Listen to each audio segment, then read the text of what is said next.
మన ప్రతిభని మనం కాపాడుకోగలగాలి. ఖచ్చితంగా మనం ప్రతిభావంతులమైతే ప్రతిభని కాపాడుకోగలిగితే ఈ ఉద్యోగం కాకపోతే ఇంకో ఉద్యోగం, ఈ కంపెనీ కాకపోతే ఇంకో కంపెనీ, మనం తీసేసినందుకు వాడు ఏడవాలి, మనం ఏడిచే పరిస్థితి రాకూడదు. అంటే నిరంతరం విద్యార్థులు గమనించాలి. ఉద్యోగంలో ఉన్నప్పుడే ముందు ఎంటెక్ వాళ్ళు, ఎంబీఏ వాళ్ళు ఉన్నారు, పెళ్లి చేరతారు కాబట్టి చెబుతున్నా, ఉద్యోగంలో ఉన్నప్పుడే 4 రాళ్లు వెనకేసుకోవాలి. 4 రాళ్ళు అంటే గులకరాళ్ళు, మట్టి రాళ్ళు కాదమ్మా, రూపాయలు. ఇవాళ యువతరానికి తెలియని విషయం ఏంటంటే, ఉద్యోగంలో చేరగానే నెలకు 75,000 వచ్చిందనుకోండి, భార్య పెళ్లి చేసుకుంటాడు, ఆవిడ కూడా 75,000 వస్తాయి, ఇద్దరికి కలిపి 150,000 కదా. వెంటనే రాగానే ఏం చేస్తారు, మామూలు ఇల్లు కొనరు, విల్లా విల్లా విల్లా అంటే విలవిల్ల ఆడిపోవడమే. ఇంకా ₹1 కోటి విల్లా కొనేస్తాడు. బ్యాంకు వాడు ఇస్తాడు, వాడు సొమ్మేం పోయింది, బ్యాంకు వాడు ఇస్తాడు, లోను ఇచ్చేమంటాడు, నెలకి ₹1,00,000 50,000 వాయిదా వేస్తాడు, నెలకి 50,000, అలా 15 ఏళ్ళు కట్టమంటాడు. వీళ్ళు ఏమనుకుంటారు, 15 ఏళ్ళు మనకి 1,50,000 ఇంకా పెరుగుతుంది, ఏం పర్వాలేదు కట్టేయచ్చు అని సంతకాలు పెట్టేస్తారు. 4 ఏళ్ల వీళ్ళు ఉద్యోగం పోతుంది, ఎవడు కడతాడండి ఈ డబ్బు? అప్పుడు విల్లాలో ఉన్నా సుఖంగా ఉండగలరా? జీవితంలో నేర్చుకోవలసింది ఏమిటి అంటే, భారతీయ సంస్కారం, simple living and high thinking. చాలా సాధారణంగా జీవించాలి, ఉన్నతంగా ఆలోచించాలి, అది భారతీయ జీవన విధానం. దయచేసి యువకులు రేపు పెళ్లిళ్ళు అవగానే, ఉద్యోగాల్లో జరగానే ఇంటి నిండా సామాను పెంచుకోకుండా అమ్మా, అవసరం లేదు. ఓ పెద్ద ఐరావతం అంత సోఫా అవసరం. నువ్వు ఉన్నదేమో ఇక్కడ ఆ రమణారెడ్డిలో ఉన్నావు సన్నగా, ఇక్కడ నీకు సోఫా దేనికి పని లేక సన్నగా ఉన్నావు, ఇక్కడ 0 సైజు నడుము వేసుకుని తిరుగుతున్నావు, ఇక్కడ అటు ఇటు. ఇక్కడ నీకు మళ్ళీ సోఫా ఐరావతం, మళ్ళీ ఇప్పుడు మొగుడుకో సోఫా, అదో ఐరావతం, దీనికి మళ్ళీ పక్కన 2 కుర్చీలు, ఇవన్నీ కలిపి మొత్తం 2 లక్షల సెట్టింగ్. ఎవడ కట్టాలని డబ్బులు? 2 ప్లాస్టిక్ కుర్చీలు ఇంట్లో బారేసుకుంటే పోలా, పని అయిపోయింది. అద్దె ఇంట్లోనే ఉండాలి, సుఖంగా బతకాలి. సొంత ఇల్లు మనం అప్పు చేయకుండా కట్టుకోగలిగినప్పుడే కట్టుకోవాలి ఖచ్చితంగా. బ్యాంకు లోన్ కూడా తీసుకోవద్దు. సొంత ఇల్లు కట్టుకోగలిగినాడు కట్టుకుంటాం. అంతవరకు అద్దెంట్లో ఉన్నాం అనుకోండి, ఉద్యోగం పోయినా పర్వాలేదు, వెళ్ళిపోతాం, దానికే ఉందండి. ఇది ఆదాయ సూత్రం, ఇది విజయ సూత్రం. జీవితంలో ఆత్మహత్య పరిస్థితే రాదు ఇలా ఉంటే. ఇవాళ సాఫ్ట్వేర్ వాళ్ళు గమనించలేకపోతున్నది ఏమిటంటే, జీతాలు బాగున్నాయి కదా అని అప్పులు చేసేస్తున్నారు. బ్యాంక్ లోన్లు, ఇన్స్టాల్మెంట్, సోఫా వాయిదా, టీవీ వాయిదా, ఫ్రిడ్జ్ వాయిదా, అన్నీ వాయిదా, చివరికి సుఖ సంసారం కూడా వాయిదా.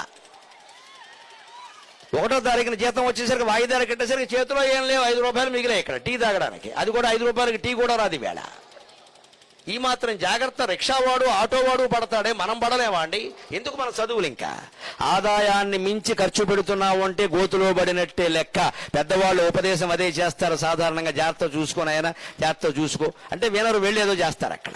అందుకని జాగ్రత్తగా. అందుకని హంస అంది, నాకు ఈయన ఉద్యోగం తీసినా పర్వాలేదు, నేను హాయిగా నాకున్న ప్రతిభతో నేను బతికేస్తా. అందుకని విద్యార్థులు ఎప్పుడైనా ఉద్యోగం పోయినా భయపడకుండా ముందే 4 డబ్బులు జాగ్రత్త పెట్టుకుని, మళ్ళీ ఉద్యోగం వచ్చేలోగా 3-4 నెలల్లో ఏం చేయాలి?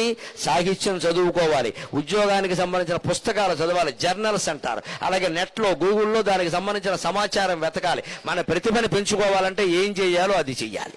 ఉద్యోగంలో చేసినప్పుడు 12 గంటలు చేసాం, 13 గంటలు చేసాం, స్ట్రెస్, ఒత్తిడి అన్నాం కదండి. మరి ఇప్పుడు ఉద్యోగం లేదు కదా, ఏ ఒత్తిడి లేదుగా, సుఖంగా ఇంట్లో కూర్చొని చదువుకోవచ్చు కదా. ఆధ్యాత్మిక గ్రంథాలు కూడా చదవాలి. ముఖ్యంగా వివేకానందుడు పుస్తకం చదివిన వాడెవడు జీవితంలో ఆత్మహత్య చేసుకోడు. వివేకానందుడు లిటరేచర్ చదవండి, సాహిత్యం చదవండి. రోజుకొక అరగంట కేటాయించిన యువతరం, మీరు చిన్నవాళ్ళైనా మీకు నమస్కరించి కోరుతున్నా, వివేకానందుడు సాహిత్యం చదవడానికి రోజుకొక అరగంట రాత్రి పడుకోబోయే ముందు కేటాయించండి. 9:30 నుంచి 10 లేదా 10 నుంచి 10:30 పడుకోబోయే ముందు ఆయన సాహిత్యం చదివి పడుకోండి.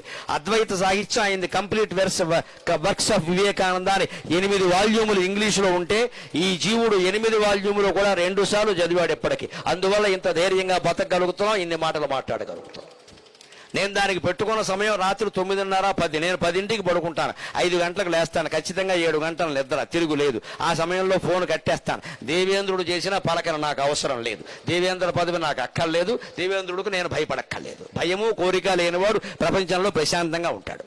కోరిక లేనివాడు, భయం లేనివాడు ప్రశాంతంగా ఉంటాడు. నాకు కోరిక లేదు, మా అమ్మ దయ వల్ల, మా నాన్నగారి దయ వల్ల నాకు భయం లేదు. అందుకని నేను హాయిగా ఉంటాను. 10ంటికి ఫోన్ కట్టేస్తా. పొద్దున్న 8, నా పొద్దున జపం అయిపోవాలి, పారాయణ అయిపోవాలి, 8:30 కాఫీ తాగుతా. అప్పటి వరకు నేను ఫోన్ తీయను.